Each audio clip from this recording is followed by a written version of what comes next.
రాష్ట్రాన్ని తెచ్చినప్పుడు మీరు లగచర్ల గ్రామాన్ని కొడంగల్ నుంచి ఎందుకు కాపాడలేకపోతున్నారు? నేనేమంటున్నానంటే ఈ ఇష్యూను ఇప్పటి వరకు గిరిజన సంఘాలన్నీ కూడా ఏకమై మా దాంట్లో కొంత వాస్తవం ఏంటంటే కొన్ని సంఘాలు కొంతమందికి అమ్ముడుపోయారు. ఎవరికి? రేవంత్ రెడ్డి గారికి. మీ మొత్తం ఎన్ని సంఘాలు ఉంటాయి?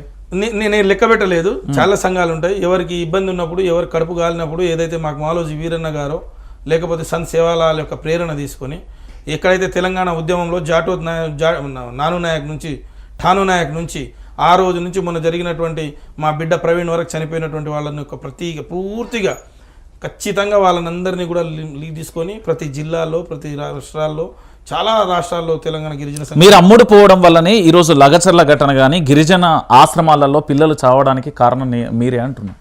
నేనేమంటున్నానంటే రేవంత్ రెడ్డి గారు గిరిజన సమాజాన్ని కొనే పరిస్థితులు లేడు, కొనే ధైర్యం లేదు. కొంతమంది స్వార్థ రాజకీయ నాయకులు, కొంతమంది స్వార్థ సంఘాలు కొంతమంది ఏదైనా చేస్తుండొచ్చు, కానీ చాలా సంఘాలు నిక్కచ్చిగా నిజాయితీగా తమ మాన ప్రాణాలను లెక్క చేయకుండా తమ పోరాటాన్ని అంటే ఇక్కడ తెలంగాణలో హాస్టళ్లలో మీరు గురుకులాలు తీసుకోండి, కస్తూర్బాగ్ తీసుకోండి, ఆశ్రమ పాఠశాలలు తీసుకోండి, లేకపోతే ఎస్సీ ఎస్టీ బీసీకి సంబంధించిన హాస్టళ్లలో ఎక్కువ శాతం గిరిజన బిడ్డలే ఉంటారు.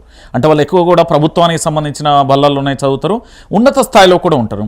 కానీ అక్కడ ఈరోజు ఫుడ్ పాయిజన్తో చాలామంది చనిపోతూ ఉంటే కూడా ఇప్పటి వరకు చాలా సంఘాలు కూడా స్పందించలే. లగచర్ల ఘటనలో మీరు అరెస్టులు కావచ్చు కనుక, కానీ ఇక్కడ లగచర్లకు న్యాయం చేయలేకపోయారు. ఆశ్రమ పాఠశాలలో విద్యార్థుల పరిస్థితి కూడా అదే జరుగుతున్న తరుణం కదా. నేనేమంటున్నానంటే మా పేద లంబాడి బిడ్డలు, మా పేద దళిత బిడ్డలు, పేద ఆదివాసీ బిడ్డలు, పేద అమాయకులు ఎవరైతే ప్రభుత్వ పాఠశాలలో ప్రభుత్వ గురుకుల పాఠశాలలో తమ జీవితం బాగుంటుందని చెప్పేసి తెలుసుకొని పాఠశాలకు వెళ్ళిన తర్వాత ఏ తండ్రి అయినా ఏ బిడ్డ అయినా ఏ అమ్మ అయినా సరే ఏ తల్లి అయినా సరే తన కొడుకు చదువుకొని ప్రయోజకుడు అవుతాడని ఆశిస్తారు. కానీ తన కొడుకు మరణ శాసనం పైన ఉన్నాడు, చేత కానీ చావలేని ఈ ముఖ్యమంత్రి, కనీసం బువ్వ పెట్టలేని ముఖ్యమంత్రి ఉన్నాడని ఎవడు అనుకోడు.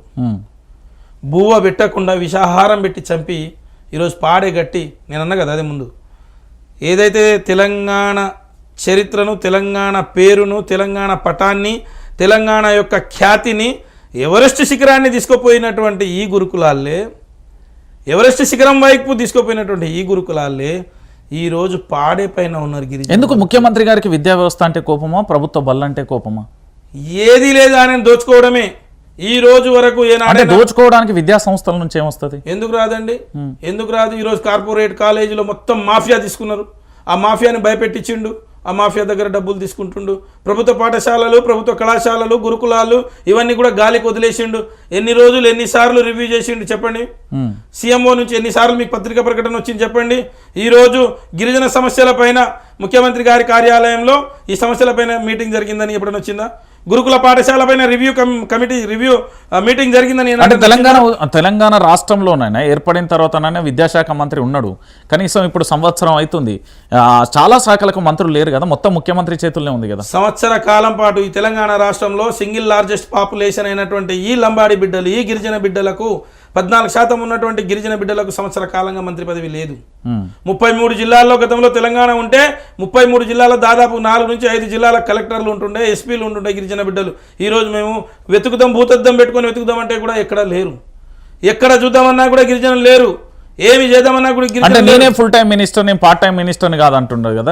నేనేమంటున్నానంటే ఫుల్ టైం పార్ట్ టైం అనేది ముఖ్యమంత్రి చెప్పడానికి సిగ్గుశరం ఉండాలి. ముఖ్యమంత్రిగా తన అన్ని శాఖలపైన అజమాయిషి చెలాయించే హక్కు ముఖ్యమంత్రి గారికి ఉంటుంది.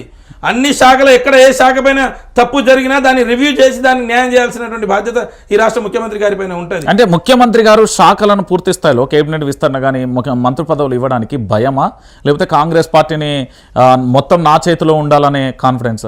చేత కానీ దద్దమ్మ. ఎందుకంటే కేంద్ర ప్రభుత్వం అంటే కేంద్రంలో ఉన్నటువంటి వాళ్ళ పార్టీ అధిష్టానాన్ని ఒప్పించి ఇక్కడ క్యాబినెట్ విస్తరణ చేసుకోలేని పరిస్థితిలో ఉన్నారు. రేవంత్ రెడ్డి గారిని ఇప్పుడు అక్కడ ఉన్నటువంటి కాంగ్రెస్ అగ్రనాయకత్వము ఈయన నమ్మే పరిస్థితులు లేదు.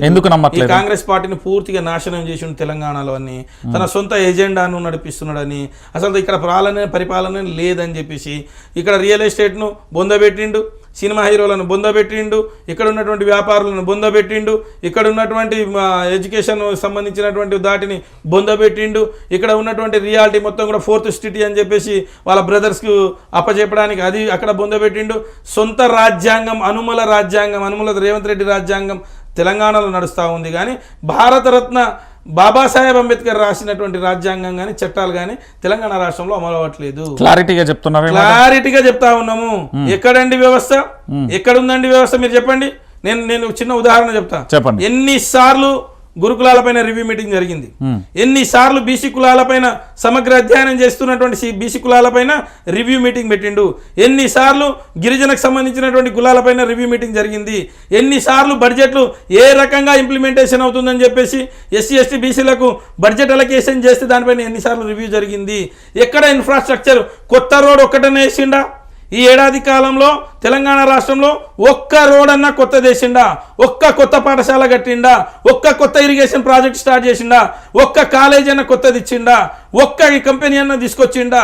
అన్ని ఫేక్. ఇవన్నీ లేకున్నా కూడా తెలంగాణ రాష్ట్రానికి 1,24,000 కోట్ల అప్పు తెచ్చిండు కదా. 1,24,000 కోట్ల అప్పుతో పాటు ఇంకోటేం తెచ్చిండు? ఈ తెలంగాణ రాష్ట్రాన్ని మచ్చ తెచ్చిండు. ఎట్లా మచ్చ తెచ్చిండు? తెలంగాణ రాష్ట్రం బ్రహ్మాండంగా అగ్రనాయకత్వం అంటే బ్రహ్మాండంగా అభివృద్ధిలో ముందుకు పోతుండే, వృద్ధి శాతంలో ముందు ఉంటుండే, జీడిపిలో ముందు ఉంటుండే, అన్నీ ముందుంటుండే. కానీ పేరుకి ఏమైంది?